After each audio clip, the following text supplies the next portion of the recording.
This group, selfless, servant leaders. They are filled with mudita. I just cannot say enough good things about this group.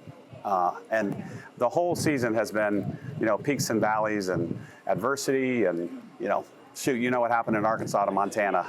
And they keep coming back for more. And that's what I love about them. They are just gritty as can be. Coach, you're at the final step of the season now. What's the message to the team with the Hey, last 8 teams? Let's finish this. This is 14, but we need to win another one, right? That percentage needs to go up. So we're going out there with one purpose, is to win it. And shoot, I wouldn't put it past them because they've done some crazy things so far. I know we're going to have a really good fan base following us. I know it's difficult because there's another school that's 29 minutes away from Hall of Fame Stadium that usually has a good crowd.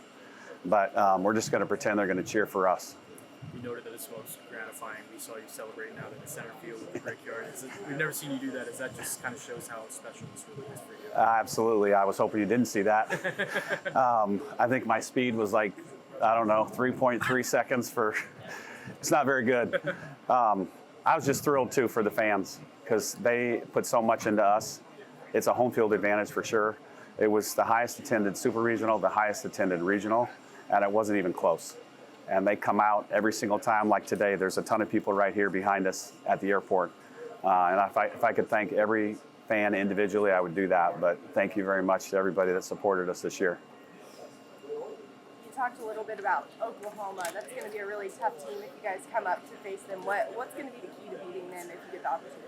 Well, I think, with every team there, the margin of error is tiny. And everybody's good. The hardest part is getting there. The nerves and all those things. Like I was talking to one of my assistants, Ryan I. Murray, and before the Saturday night Northwestern game, and she's like, "Why am I so nervous?" And I said, "Because this is the hard part. Getting there is fun. Once you get there, I feel like you just play, and you just let it all hang out." And that, to me, the team that usually wins it is the teams that is the most relaxed. And I've screwed up my part before because I think the team takes on my personality, and if I'm like this, they will be too. So you might see a little more loosey-goosey from me, and just enjoy every single moment because we're never guaranteed another one. Coach, is preparation for your opener, being a team that you're familiar with, different or easier than if it was somebody didn't know a thing about? I'd say since we played them 4 times, I don't know if easy is the right word, but we saw them, 3 weeks ago in Arkansas at the SEC tournament. We got to play them 3 times in Tennessee. And I know they're different, we're different. But the thing that I want to know, number one, is who's the hottest one on their team offensively, because it's probably somebody different from when we played them before. But we need to know that. We need to know who's the most confident. And we'll know that come game time, because that's, to me, that's the kid you got to watch out for. Who's the one that's got the hot bat?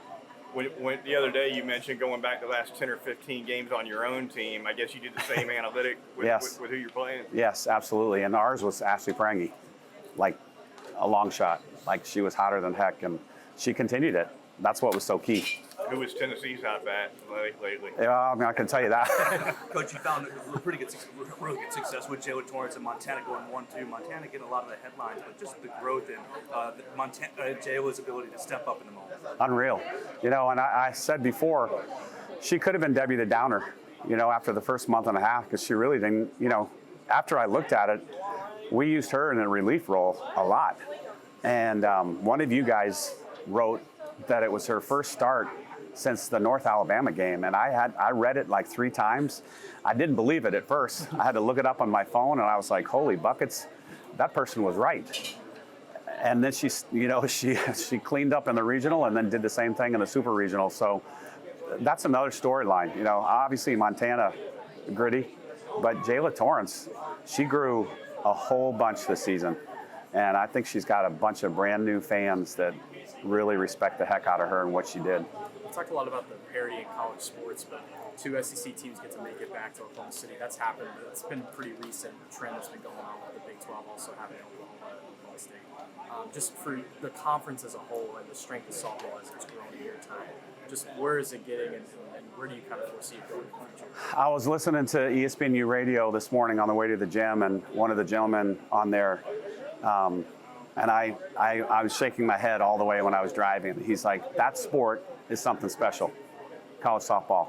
And he said, I am so incredibly excited about where it's going to be in the next 5-10 years, because he said, I think it's going to just continue to grow like crazy. And, you know, the first time we did this, there might have been one of you doing this, and now there's 12 of you. So thank you to everyone that's here. But it just continues to grow. You know, we need more seats in our stadium. We could sell them. Most definitely we would sell them. The whole atmosphere, like, I hope you guys get to go up there, because it is an event in Oklahoma City. It's becoming very similar to Omaha, because the city of Omaha adopts all those baseball teams that come up there.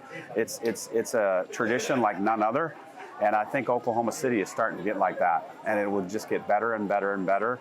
And the SEC, you know, it's a perfect storm for the sport. Great weather, great facilities, great athletic departments, coaches, and players. That's what you need. We're like Oklahoma and Texas. Yeah, well, and bring them in too. You know, I've said it before, when Texas A&M and Missouri joined, and some of you weren't here, but the sport that both of them were the best at was softball. The sport that the other two, Texas and Oklahoma, it's softball. Why can't it be women's basketball? You know? Could you expand the Brickyard? It'd probably be a lot cheaper than tearing up the stadium. It's true. I think we'd have to move the scoreboard. If we could move the scoreboard, we could add more seats behind that left field and just to continue that fence. But moving the scoreboard, you know, obviously we didn't think about that 12 years ago. But there's ways around it. With Montana, last thing I want to ask was just she joins like Stephanie Van Brakel and some great pitchers that have kind of come through your program. Women's College World Series 3 times. Just as a kind of a crazy stat in her career, is this, where would you think that this kind of ranks for her? Well, you know, after the game, one of you said, you know, wow, you know, your last time at the Rhodes House, and it was your 100th win for Montana. I was like, I didn't even know that. Until he said it, I didn't realize that was the case. She didn't either. You could tell her reaction. But, you know, to bring a team 3 times, and nobody has done it 4 times. So this freshman class now has an opportunity to be the first class to go 4 times. But for Montana to do it, and in her 5th year, you know, people have seen her for 5 years. That's difficult. She's kind of reinvented herself this year. And I would not put anything past her right now in terms of what she's going to do up in Oklahoma City.